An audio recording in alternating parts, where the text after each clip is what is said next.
so I can be here to share my story and the many journeys I have taken to museums around the world. This is a whakatauki, or a Maori proverb that guides my work. And I'm always strengthened by this proverb every day. This is my why, this is my purpose. Because I know without people, I would work as effective as have been so far. So the whakatauki goes, he aha te mea nui o te ao, he tangata, he tangata, he tangata. What is the most important thing in the world? It is the people, it is the people, it is the people. My presentation is divided into 5 segments.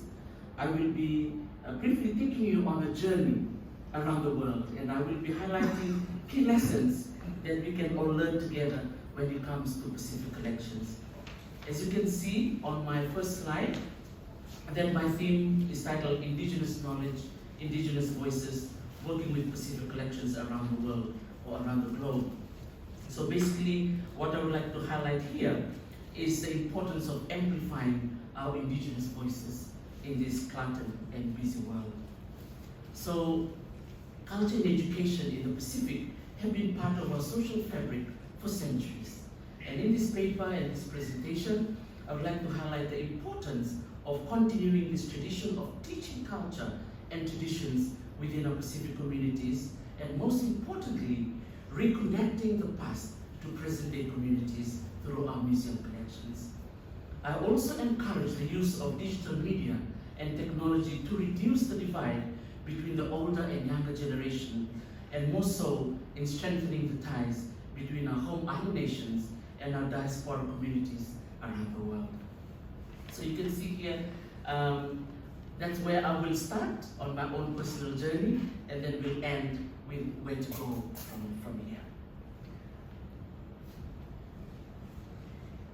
In an indigenous household, this is where everything starts for me personally. So if you may not know, Jim and I share the same heritage to Fiji. In Jim, I was very happy to hear that Jim has a Fiji connection.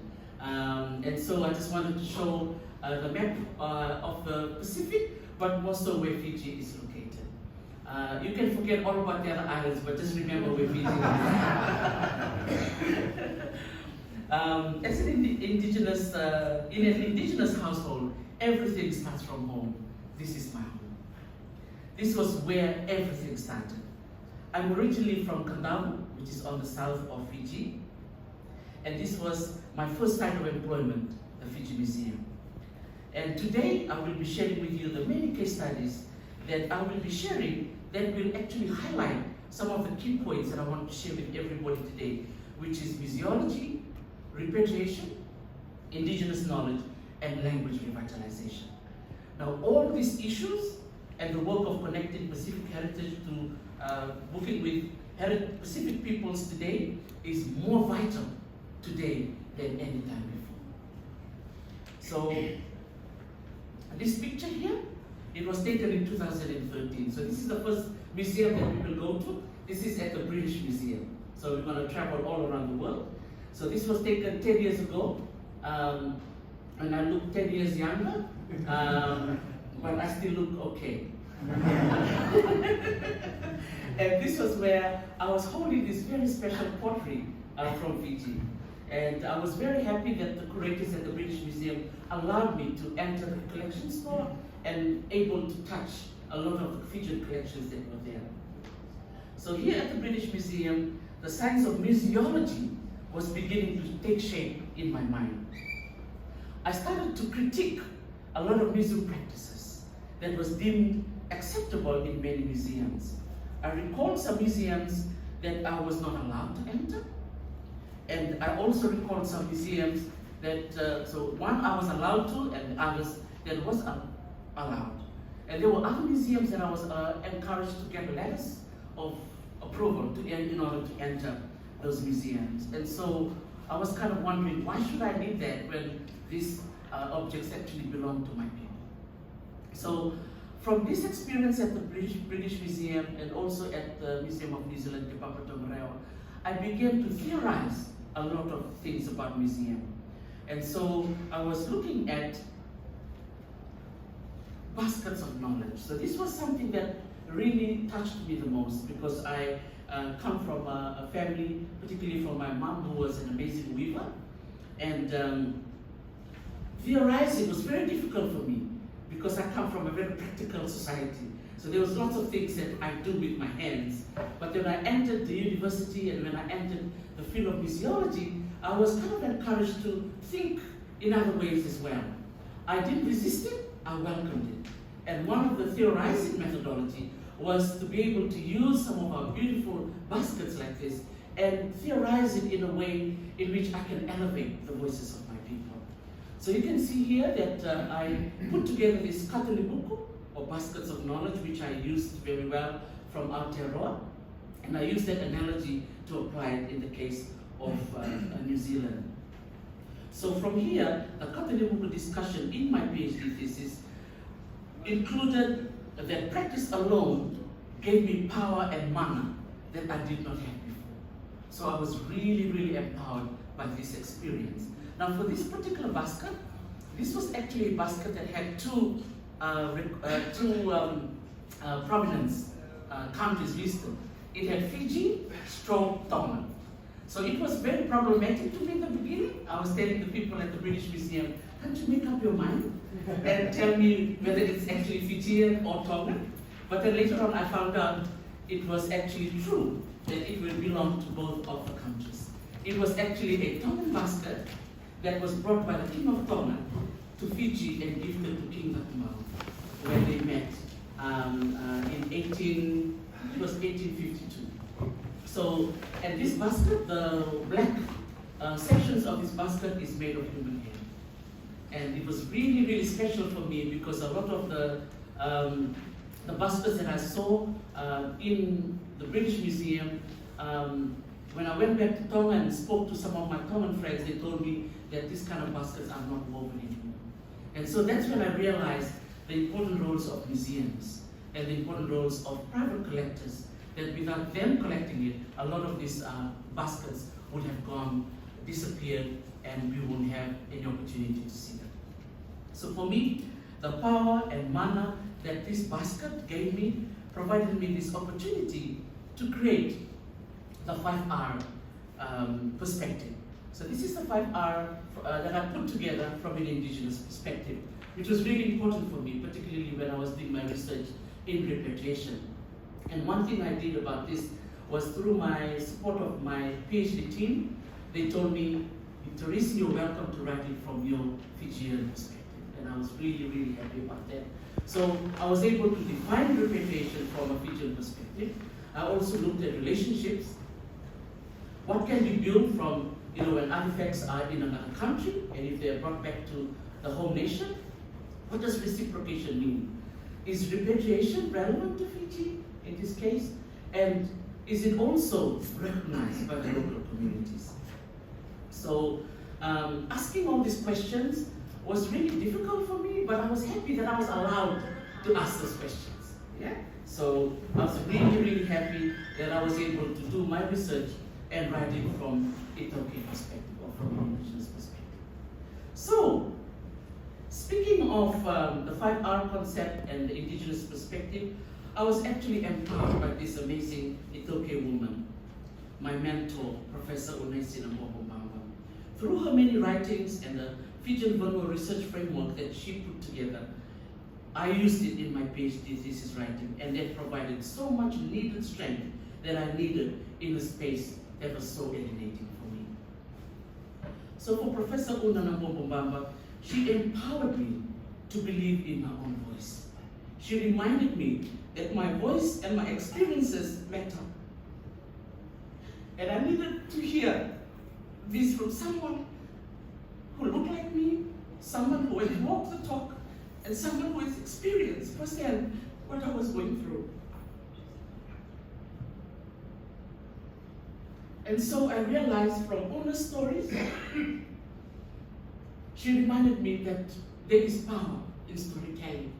And she was able to remind me that many of the stories that my ancestors, even my parents, shared with me were valid in the space that I was working in. So I recall growing up, hearing all these stories from my parents, particularly my mother, that I experienced from her. Her sharing the stories of living on the island of Kastom, and many of these stories started to come alive. And when I hear all these stories give me a happy moment. It was a happy place for me. I then realized that bringing this storytelling experience to my museum research and teaching career was vital for me and my people. So I've now taken the research into another notch by going also digital. So I'd like to acknowledge my mother. I included my late mother's name on the screen because I come from a family of 7 siblings and I'm the youngest. So when I was born in Suva, the capital, but all my older siblings were born on the island of Kastom. So I missed out on that life on the island. So my mother, while she's weaving mats, while she's weaving baskets, she used those opportunities for me to hear the many stories that she experienced when she was growing up.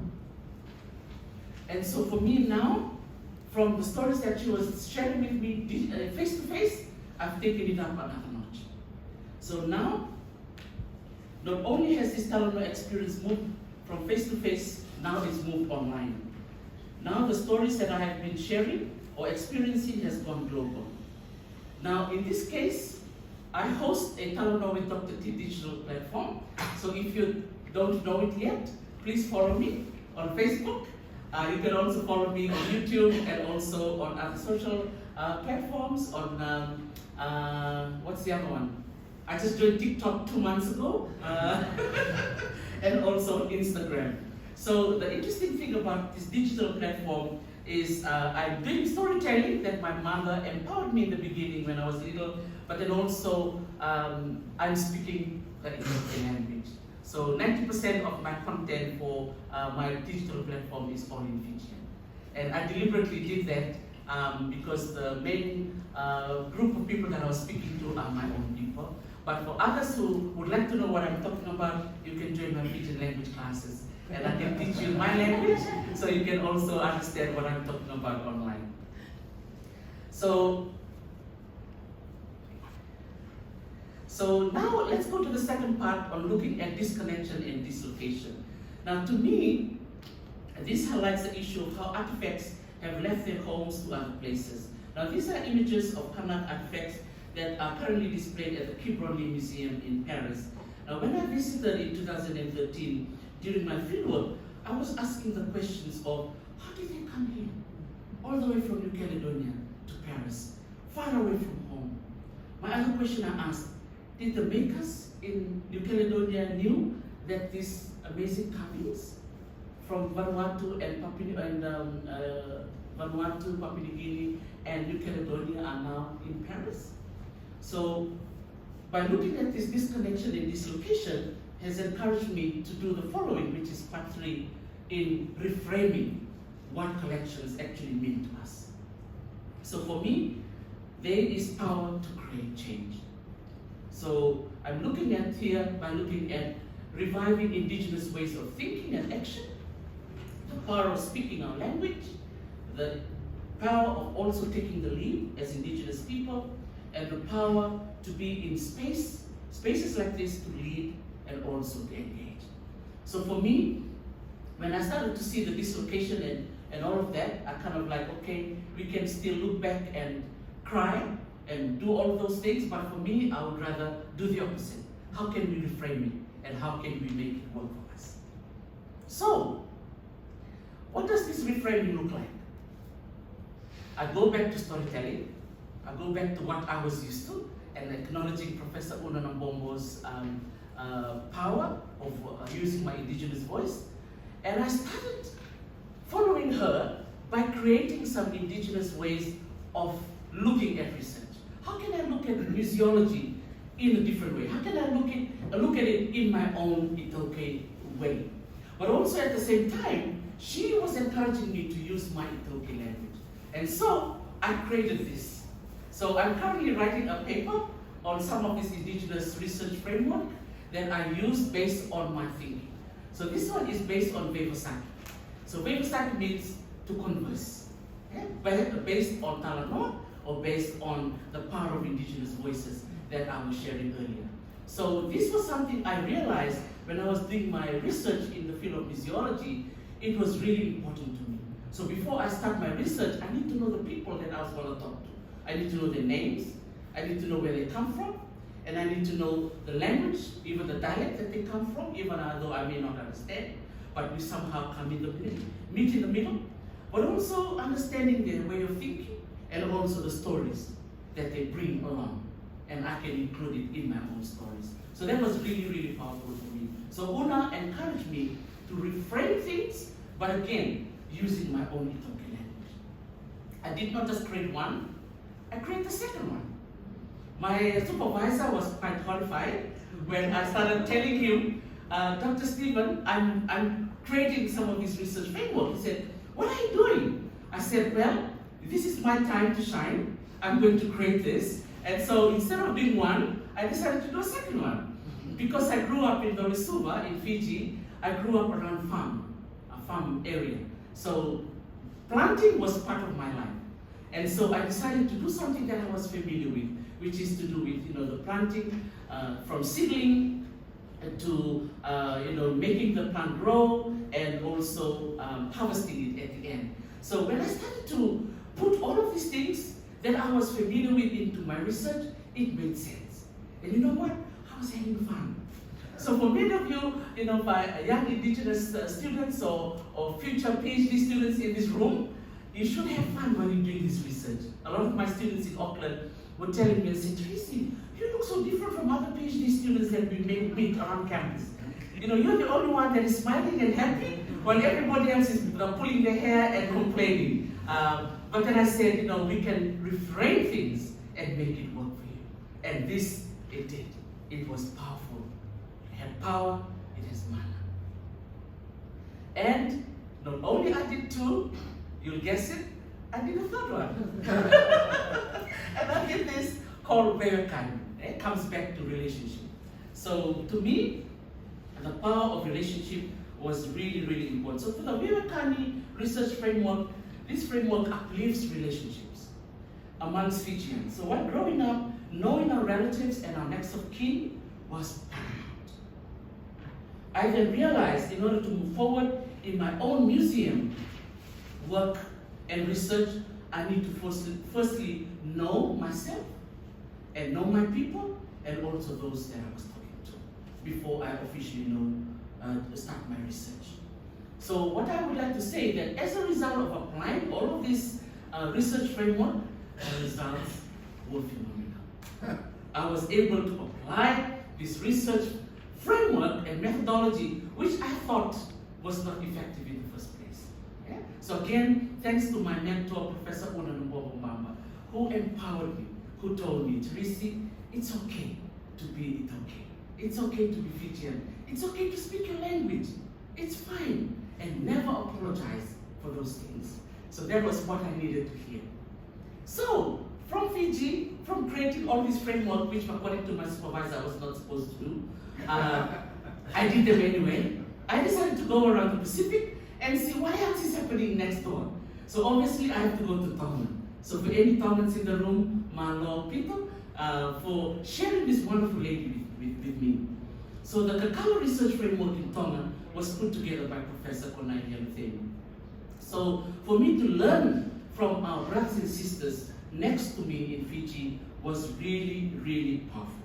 And so she used the Kakala methodology, in which they used the analogy of making the garland.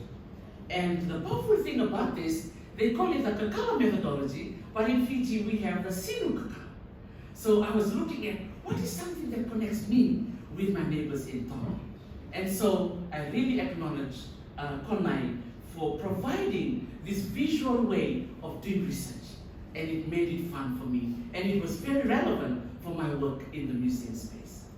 So, from Fiji, I traveled to Tonga. And then I said, oh, I shouldn't stop in Tonga. I should continue on my voyage.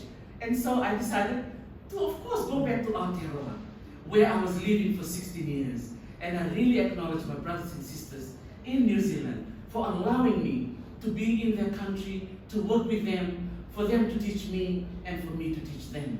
So with Professor Linda Tuhiwai-Smith, she was coming up with the idea of decolonization. She was pushing the idea of us to decolonize research, to decolonize museum spaces, to decolonize our spaces of conversation as well as language. And so I really want to acknowledge her and appreciate the foundation and the pathway that she paved for many people like me. So Vinakavakalevu, Professor Linda Tuhiwai-Smith, Vinakavakalevu, Dr. Konai, Professor Konai Helufena, and of course with Professor Una Nambombamba, the very encouragement that I needed in order to continue with my work. So the word decolonization continued with me, and I was thinking, what does decolonization mean? Remember I said to you in my research that I was doing, I was stuck in theorizing. I told my supervisor, I don't theorize, Professor Latuva, I'm practical. And so he told me, if you're practical, then continue your practical ways, and then you come back to theorize. And so this is one of the practical ways of decolonizing museum spaces. So the Pacific Collection Access Project was one of my baby projects that I was part of in New Zealand at the Auckland Museum, in which we were able to work for over a year, going into the museum vault and renaming 1,700 artifacts in the collections, and putting the Fijian names first and the English names after. It was powerful. It's never been done before in such a big scale, right? So now if you go online on the Auckland Museum website, if you look at Fijian artifacts, you'll be able to see the Fijian names in the beginning. So if there's a pottery, it'll say Kuranimiti or Sangamoli, yeah, in the Fijian name, and then you have the English description after that. So it was again coming back to language revitalization and going back to Professor Una Nambombamba was giving us the power and the money to take this space and make it ours. And this is one example of that.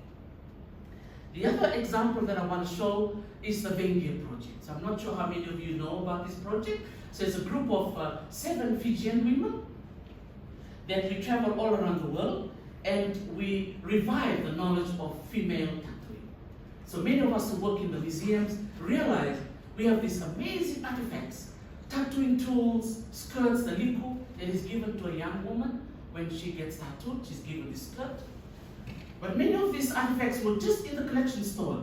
But when we go to the people, they have no idea. So there was a disconnection there of knowing that the tradition of tattooing was in existence centuries ago. So our job since 2015 was to revive this knowledge. And so next year, so good to say that we will be having an anniversary exhibition at the Fiji Museum in October of 2025. And I invite you all to come. So Jim, I will send you an invite, and you're most welcome to join me in Fiji. Yeah? So that is my other pet project in which I was trying to, do some decolonization. You can read about decolonization, but for me as a practical person, what can we do? What does it mean to actually decolonize it? And this is one way. We came into the museum space, we took over, and we, kind of tell the people who work in the museum, this is how you should do it. This is how you should rename the collections, so that when our people come back in the future, they feel that they belong to these spaces. Okay, so this is my third intervention of decolonization. So this is one way of using my language as a power, tool. Yes, a power tool. And again, as I said earlier, this is my digital platform, Talano with Dr. T. Again, reminding you, if you haven't followed me, please do follow me. But this is one way of acknowledging the many stories that I was told when I was young. And so I was really, really happy that I started this during COVID. So thanks to COVID in 2020, when no one was doing anything, everyone was stuck at home, I came up with the idea of storytelling. I was doing storytelling for half an hour, for 2 days a week, telling stories to children in Fiji. So the funny thing about this, I was thinking I was telling stories to children in Fiji. I didn't know I was telling stories to children of Fijian heritage all over the world. And I was only going to do storytelling for 10 weeks. But in Fijian people, 10 doesn't mean anything, right? So when it came to week 8, I was telling everybody, I will be wrapping up my storytelling. It's going to be finishing in 2 weeks. My inbox was filled with messages. Please, Dr. Tarisi, can you continue your storytelling? We want to hear this. Many of us have never heard many of the stories that you shared. So 4 years down the line, I'm still doing my storytelling. So I'm so thankful and privileged to be given the power and the manner, again, to use my language, to share these stories with everyone. So I will go now to part 4 of my presentation by looking at community outreach. What does it mean when I do community outreach? So for me, I would like to share 3 C's: community, collaboration, and care. So for me, working together is key in the work that we do. One has to be out there sharing the stories, and also there has to be some listening. Yeah? So one is sharing our stories, but we also should listen to others and let them share their stories as well. So to me, this was something that really guided my work over the years. So by doing all this community outreach, I ended up on the other side of the world. So this was in 2022 when I was one of the research fellows from Oceania at the University of Göttingen, which Jim mentioned in my introduction. So my online presence and sharing my work online has resulted in my name being recommended in this project in Germany. So now I understand that working with others has so many benefits. So it's really important. So one phrase that I always use: no man is an island. Yeah? Or no woman is an island. Yeah? So you have to work with people in order to make your work a success. And so I continued my work there. And while I was in Germany, helping to return our ancestral remains from the Pacific, we were able to use the media to showcase and share the work that we were doing. So we were really happy that marketing and promoting our work through different types of media worked. So we had interviews with radio, television, and also our digital presence also enabled other museums around Göttingen to know what was going on. And also acknowledge Australia. The ABC News contacted us all the way in Germany, so we were able to be interviewed in Germany, and it was shared here in Australia and the Pacific region. So I really want to acknowledge the interest of the Australian media. And the result of this work encouraged us to enable the Hawaii restitution in February of 2022. So in the front here is Edward Halealoha Ayao. He's been working in the field of repatriation for 33 years, and he's one of our leading kaumatua in this field. So I really want to acknowledge him. So Hawaii was the first nation during our project in Germany that was able to repatriate 14 ancestral remains from there. So again, thank you, Edward Halealoha Ayao, for also teaching me the ropes. Apparently we were neighbors in Hawaii. So when I was teaching at the University of Hawaii, Hilo, he was just living down the road from me. So it really helped that we were neighbors. And from Germany, I have to travel all around the world, all the way to Washington. So these photos were just taken a few weeks ago. And so I ended up approaching the Fiji ambassador, Ratuilisoni Vunidilo, on the left-hand side. And then the following day, I was able to invite him and his staff over to the Smithsonian Museum to view one of our ancestors from Fiji. His name is Robin Dobie, who has been at the Smithsonian Museum since 1856. Okay, and in terms of Robin Dobie, it's been a long time that there was negotiation for him to return home. Since I've stepped foot at Washington, D.C., I was sharing it with my colleagues last night during the cocktail event, that I was not able to view the remains of Robin Dobie because I was not a direct descendant. That is based on the land grab law. So you have to be a direct descent. And the interesting thing about this, again, coming back to relationships, right? The power of knowing your people, the power of being there, the power of being present.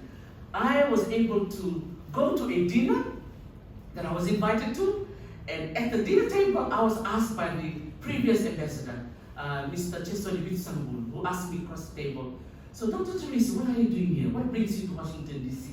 So I shared to them the reason why I'm here. I'm doing research on our chief from the Reho province, Robin Dobie.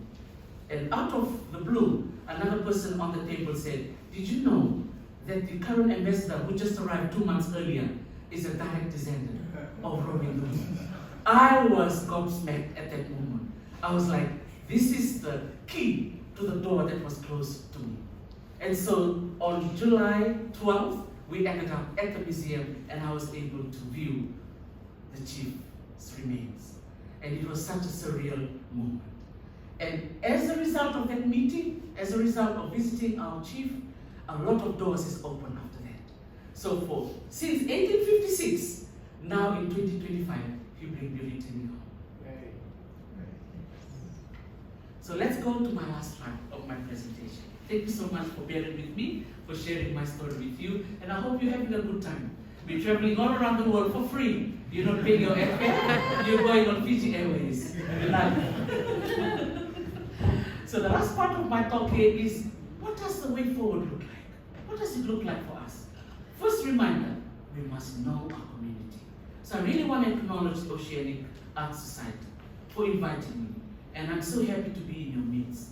So this is a new opportunity for the society to work with our communities. They are there. They are here in Sydney. They are here in Melbourne. They are here in Brisbane, in Perth, in Victoria. It's up to you, the society, to reach out to them. Yeah? And they will be happy to work with you. The second one, find ways of engagement. Yes, if it worked for me, it can work for you. Right? So we can do it, and we can do it together. And the third one, invite others to join you. It won't be a lonely journey. When we work together, we are inheriting a lot of these things that has been there from 100, 200, 300 years ago, right? We cannot take it away. We cannot erase it. But it's how we manage it now and how we're going to move forward. So, to continue my use of the Toke language, I continue to use my way of creating charts to the horror of my PhD supervisor, Tarisi, again, another one. So I said, well, I'm having a wonderful time, I'm going to create this. So in 2015, when I was submitting my thesis, I decided to put an ABC chart of a way forward. So it's easy for our people, when they read my thesis, they understand in a visual way, what does it mean to move forward, Tarisi? So this is how I did it. We have to assess Fijian collections all around the world. So I'm really happy with the current Fiji Museum Director, Cipriano Nemani and Dr. Katrina Ingliston. They're doing such a wonderful job. They are revising the museum space in Fiji. So if you go back this time, you'll see such a huge transformation of this amazing Fiji museum that I started in. I walked in, it was very dark and dusty, but when you go today, there's so much light. You can hear music, you can hear voices. It's really, really amazing. Second one, build networks, build ideas. And the third one, as I said earlier on, collaborate. Yeah? No man is an island, no woman is an island. We can do it together. And to continue with my framework, yeah, I haven't shown this to my supervisor yet. I'm sure he will be like, Tarisi, how far are you going to go with this? So I decided to use my Fijian language called Vinaka. Anyone knows what Vinaka means? What does Vinaka mean? I'm looking at my Fijians in this room, my Fijian sister. Thank you. Yes, thank you. Vinaka means thank you. So when I was preparing my talk, I was inspired again to continue using my language, using that power and the manner that Professor Unanambo Mamba encouraged me when I was going on this lonely research journey 10 years ago. So I decided to come up with the word Vinaka and encourage voices and values, including our indigenous voices, including our indigenous values in the work that we do. Number two, acknowledging the ingenuity of our people. Many amazing carvings, the weaving, and so many wonderful things that they've done. Our people today, we need to be encouraged by our ancestors. Number three, connecting nature and culture. That's how we worked. Nature was not separate from culture. It worked together. And it shows in the collections. Number four, assessment and access. Really important for museums to also open their vault to allow communities to access the collections. Number five, kinship and knowledge. It's really important for our indigenous communities to acknowledge our kinship as well as the knowledge that has been passed down for so many generations. I always tell my students that all this indigenous knowledge and our language, they're gifts from our ancestors. Last but not least, appreciation and acknowledgement. It's very, very important for us as a people. So now I come to the end of my presentation. So thank you so much for bearing with me, and I hope that you've enjoyed the many stories that I have been sharing. And so that's my family, and I want to show their photo here. My children were like, "Mom, don't show this, don't show this." I told them, "I'm sorry, I have to show it, because without them, I would not be standing here." So to conclude, our indigenous knowledges and indigenous voices are valuable. The sound of our voices are increasing in momentum, and they are sounding melodious as ever. We have to embrace this new change, the time that our voices are getting validated and acknowledged the world over. The examples from Aotearoa, from England, from Germany, from the USA, as well as here in beautiful Australia, provide some wonderful examples of what I have done today. I hope that my examples that I've shared today will encourage each of you to keep encouraging the use of your voices, the voices of our people, to be heard and actioned in order to bring in prosperity to our home, Oceania. May God bless you all.